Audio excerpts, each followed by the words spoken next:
What if I told you that behind the veil of heaven, there are warriors of light, ancient beings whose names echo through Scripture and time itself? Some bring messages, some bring judgment, some guard the throne of God Himself. These aren't myths, they're messengers, and their stories reveal something astonishing, not just about heaven, but about the God who commands them, and the lives we're meant to live. Let's explore the 7 most powerful angels of God, and what they reveal about the invisible battle around us and within us. Michael is the only angel in the Bible called the Archangel. His name means, "who is like God." He's not gentle. He's a warrior. The one who battles the dragon in Revelation, standing guard over God's people. In the book of Daniel, he appears as a protector of Israel, pushing back dark spiritual forces. In Jude, he contends directly with Satan over the body of Moses. And in Revelation, he leads the armies of heaven into cosmic war. Michael doesn't just defend, he fights. He reminds us that heaven is not passive. It pushes back against darkness, actively, fiercely, faithfully. And when you feel under attack, emotionally, spiritually, mentally, Michael's story is your reminder. You're not fighting alone. Heaven fights for you.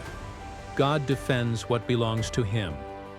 Gabriel's name means, "God is my strength," and every time he appears in Scripture, heaven is speaking.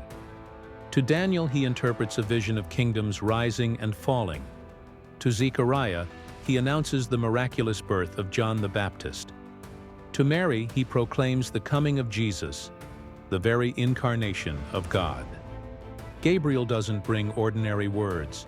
He brings world-altering declarations. Every time he shows up, history shifts. And when your life feels directionless, when the silence feels deafening, Gabriel reminds us, God still speaks. Through Scripture, through quiet conviction, through whispers in the wilderness. You don't have to guess your way through life. The Word still becomes flesh, and still speaks to those who listen. Raphael appears in the book of Tobit, part of the Apocrypha, and considered canonical in Catholic and Orthodox traditions. He travels alongside a young man named Tobias, guiding him, healing his father's blindness, and driving out a demon. His name means, God heals. And in his story, healing doesn't come in an instant. It comes along the road, through trust, obedience, and unseen grace. Maybe your story feels long right now. Maybe you're waiting for the pain to stop, for your vision to return, for the ache to lift. Raphael's quiet companionship reminds us that healing isn't always immediate, but it is always attended. God walks with you in the waiting, and sometimes the journey is the miracle. Uriel is not mentioned by name in the Protestant Bible, but appears in books like 2nd Esdras and other early Christian writings. His name means fire of God, or God is my light. Tradition holds that he warned Noah of the coming flood and guided prophets through dreams and visions. He is often portrayed as the angel of wisdom and illumination, bringing understanding in times of confusion and clarity when darkness closes in. Have you ever begged for clarity? Sat in uncertainty, wishing for just one sign, one step? Uriel's name reminds us, God may not give you the full picture, but He gives you enough light for the next step. When you can't see the whole road, walk in the light you have. The seraphim appear in Isaiah 6. They are not messengers. They are flames, hovering near the throne, crying, Holy, holy, holy is the Lord Almighty. The whole earth is full of His glory. Their name literally means fiery ones. They burn with reverence. One touches Isaiah's lips with a live coal, purging his guilt, preparing him to speak for God. They don't carry a message. They embody worship. And in their presence, even the holiest prophet breaks down. When worship becomes routine, when your soul feels numb to God's glory, the seraphim remind us that true worship isn't casual. It's consuming. We're not meant to perform worship. We're meant to be transformed by it. And sometimes, the fire that burns is the one that heals. The cherubim are among the most visually strange and powerful beings in the Bible. They are not cute, plump cherubs. They are radiant, complex, and terrifying. In Genesis, they guard the way back to Eden with a flaming sword. In Exodus, they overshadow the Ark of the Covenant. In Ezekiel, they appear as multi-winged, multi-faced beings, wheels within wheels, full of eyes. The cherubim protect sacred space, not because God is distant, but because His holiness is overwhelming.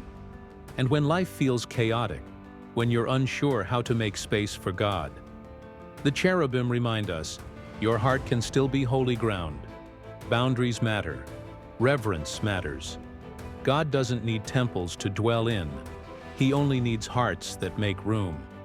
This mysterious figure appears throughout the Old Testament, but speaks as God, receives worship, forgives sin.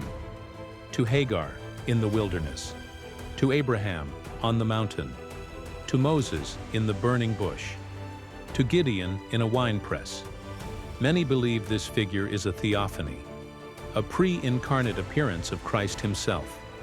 The angel of the Lord doesn't represent God. He is God, wrapped in mystery.